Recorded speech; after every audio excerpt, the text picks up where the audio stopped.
Trump just turned the government shutdown into a weapon. Democrats didn't even see it coming. For years, shutdowns meant the same thing: panic, furloughs, and promises of back pay once everybody kissed and made up in D.C. But this time, Trump's not waiting around. His team says federal layoffs have already started. Real reduction in force notices, not just furloughs. And here's why that matters. Democrats, they're holding the line, demanding an Obamacare extension in December before they'll negotiate. Trump's response? Fine. You want the government shutdown? I'll use the shutdown. He's cutting payroll, shrinking agencies, and calling it budget discipline. That's not just policy, that's pressure. Think about it. Every other president treated shutdowns like a hostage crisis. Trump's treating it like an opportunity. He's betting the public will side with cutting bureaucracy over caving to Congress. So yeah, the layoffs are real, and so is this message. If Washington won't make a deal, he'll start trimming the fat himself. He's betting the public will back him. You think he's right? What's going on, everybody? I appreciate you guys pulling up, man. And this man is on to something. I want to play an additional clip of his, and then I will give you, my thoughts at the end. Hit that like button, share this video, subscribe to the channel. Everyone's talking about the shutdown, but nobody's talking about what comes after it. This time, it's not a temporary furlough. It's real layoffs, jobs eliminated, agencies consolidated, budgets cut for good. And if you think it's just DC insiders losing a paycheck, think again. Federal contractors, local economies, even small towns that rely on those agencies, they're all in the blast zone. For decades, presidents have promised to shrink government. They'd freeze hiring, trim budgets, shuffle titles, but the headcount, it always came back. Trump, he's doing it differently. He's not waiting for Congress to blink. He's cutting positions now, calling it discipline, not dysfunction. And here's what most people don't realize. Once those positions are gone, they're not coming back. That's how you actually shrink government. Not with slogans, but with pink slips. So yeah, it's starting in DC. But sooner or later, those ripples hit every district, every town, and every voter who says they want smaller government. And this is what it looks like when an idea stops being a talking point. Promises made, promises kept. The president said during the campaign or on the campaign trail that he was going to get in office and work towards reducing the deficit. Now, any of you guys that know anything about the private sector businesses, they're not in the business of not making money, right? They're also not in the business of being in debt, bad debt. And right now, the United States of America as a corporation is in a massive amounts of debt, and it's bad debt, right? Very bad debt. But for decades, Republicans have stood for smaller government. You guys know it, I know it. And it's not because they hate the government, but it's because they believe freedom dies when Washington gets too big. So the real question is this: how bloated is the federal government in 2025? It's pretty daggone bloated. And the numbers tell the story. Washington now spends $6.6 trillion a year and carries a little over $37 trillion in national debt. And the federal government employs about 3 million people right now. And that's not including the millions of contractors living off federal money as well. That means less than 2% of Americans work for the federal government, yet it rules, mandates, and regulates, or regulations touch every single part of your daily life.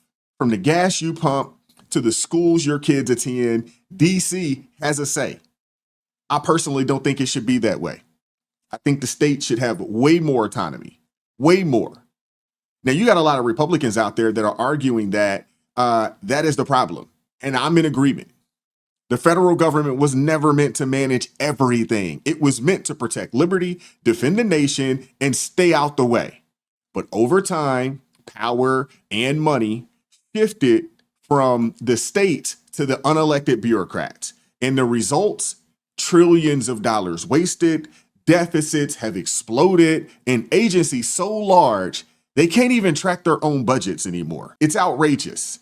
These are some of the most fiscally irresponsible people in the country. No one could operate a business the way that Washington, and when I say Washington, I'm talking about Congress, both the House and the Senate. Nobody can operate a business the way they run the nation. No one could. You'd be out of business. The call for smaller government, it's not old fashioned. It's what I would call survival. Because every dollar DC wastes is a dollar taken from your family, from your freedom, and from your future. Hey, if you and I do not pay these taxes out of our paychecks, we don't file our tax returns or we don't file those taxes, come, early in the year, first quarter of the year, January, February, March, they're coming for you. They take our resources and they are not good financial stewards of the resources that the American people have bestowed upon them. Something has to shake. Something has to change. I appreciate the president doing what he's doing. And I get it. It's going to suck for some people out there. But I don't know if you guys, knew this, but you got a lot of people that work for the federal government that are doing absolutely nothing. And if you don't believe me, I need you guys to see this. President Trump is permanently eliminating many of these non-essential positions as part of a reduction in force or RIF.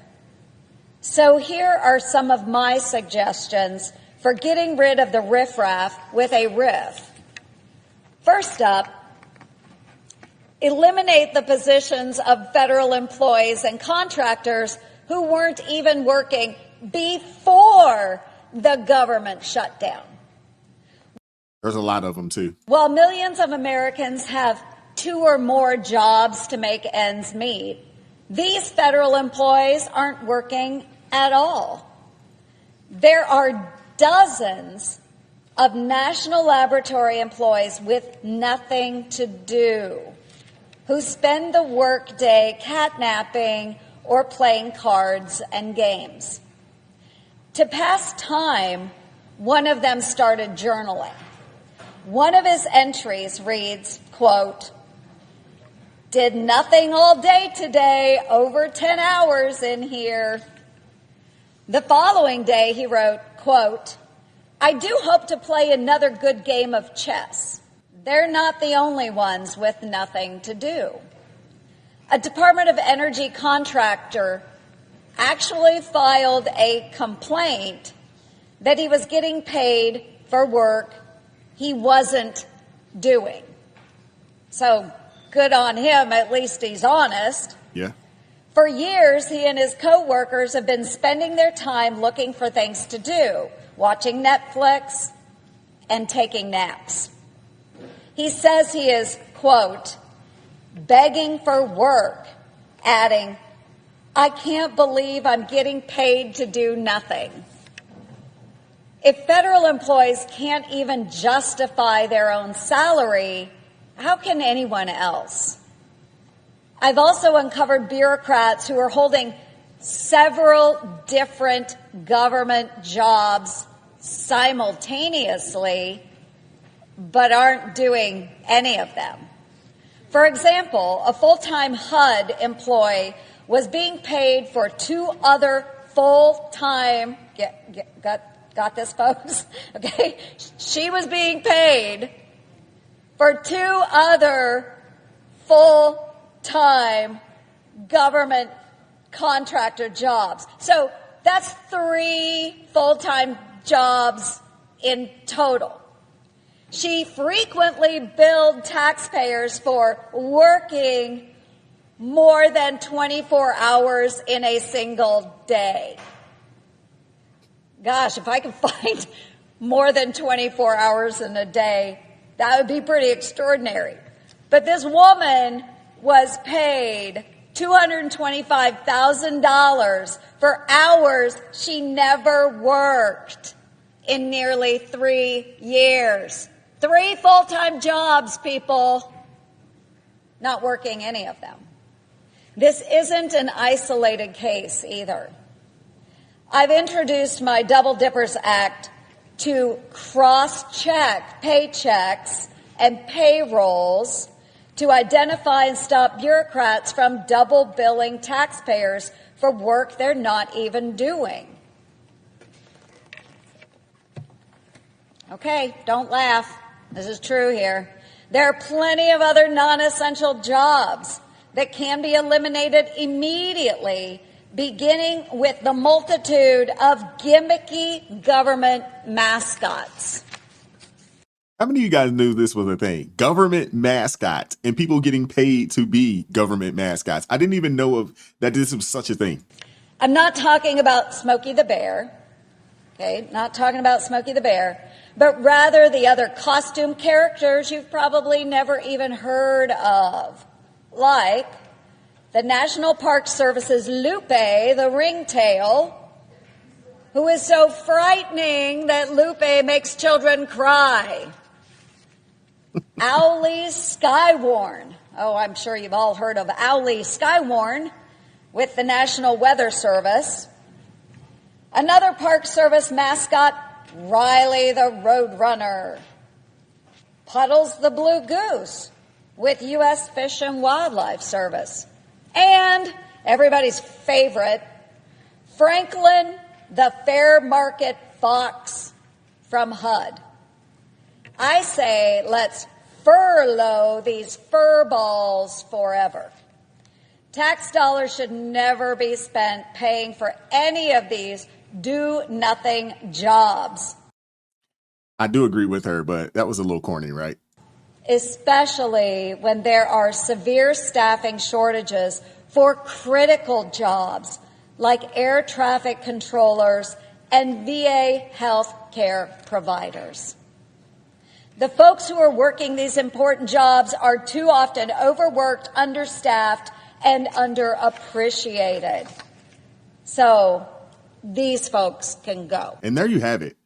I wanted to showcase that because there's a lot of people working for the federal government that honestly aren't needed, right?